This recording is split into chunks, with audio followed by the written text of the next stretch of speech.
CEO को यह जानकर झटका लगा कि उसकी सबसे ज्यादा नफरत करने वाली, जल्दबाजी में शादी करने वाली पत्नी असल में उसकी रोजमर्रा की सेक्रेटरी थी। उसने उस नंबर पर कॉल करने की कोशिश की जिससे उसने पहले कभी बात नहीं की थी, और लड़की का फोन तुरंत बज उठा। चौंककर सीईओ ने उसका फोन उठाया और फिर से कॉल किया। आखिरकार उसे सच मानना पड़ा। वह हैरान और गुस्से में था, क्योंकि उसकी दादी की यह जल्दबाजी में तय की गई शादी हमेशा से ही ऐसी चीज थी जिससे वह बहुत नफरत करता था। वह शादी में आई भी नहीं थी। वह औरत स्टेज पर अकेली खड़ी थी, हर तरफ से उसे बुरी नजर से घूर रही थी।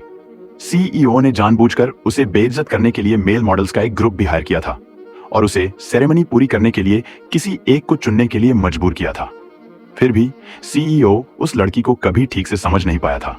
उसे यकीन था कि उसने उससे सिर्फ 3 लाख युआन दहेज के लिए शादी की थी।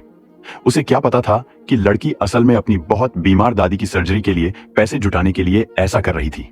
तो अकेले अपनी सिंपल शादी की रस्म करने के बाद उसने तुरंत सीईओ की दादी से मिले 3 लाख युआन दहेज लिए और डॉक्टर से गुजारिश की, प्लीज मेरी दादी की सर्जरी जल्द से जल्द करवा दीजिए।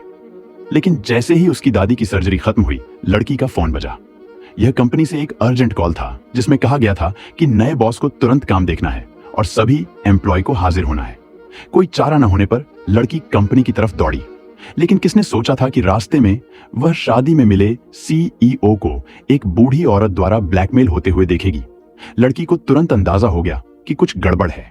उसने न सिर्फ सबूत के तौर पर इसे फिल्माया, बल्कि सीईओ को उसके पैसे वापस दिलाने में भी मदद की। तुम सच में कुछ खास हो, इतने बेवकूफ और अमीर, और तुम साफ तौर पर मुझे स्कैम करने की कोशिश कर रहे हो। तुम मुझे बेवकूफ कहने की हिम्मत करने वाले पहले इंसान हो। तुम मेरे बॉस नहीं हो, मैं तुमसे नहीं डरती, बेवकूफ। फिर लड़की कंपनी की तरफ भागी। उसके सुपरवाइजर ने खास तौर पर इस बात पर जोर दिया कि नए बने सीईओ डिजाइन स्टूडियो से किसी को कंपनी के एक जरूरी प्रोजेक्ट के लिए चुनना चाहते हैं। 3 लाख युआन का कर्ज जल्द से जल्द चुकाने के लिए लड़की ने इस सिलेक्शन को बहुत सीरियसली लिया। लेकिन कौन सोच सकता था कि सीईओ के कॉन्फ्रेंस रूम में आते ही लड़की की उम्मीदें टूट जाएंगी।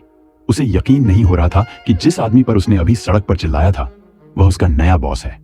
उसने जल्दी से अपना चेहरा हाथों से ढक लिया। डरी हुई थी कि सीईओ उसे पहचान लेगा। उसे क्या पता था, सीईओ ने उसे तुरंत पहचान लिया था। सीधे उसके पास गया और उसके एम्प्लॉय बैज पर लिखा नाम सही सही पुकारा।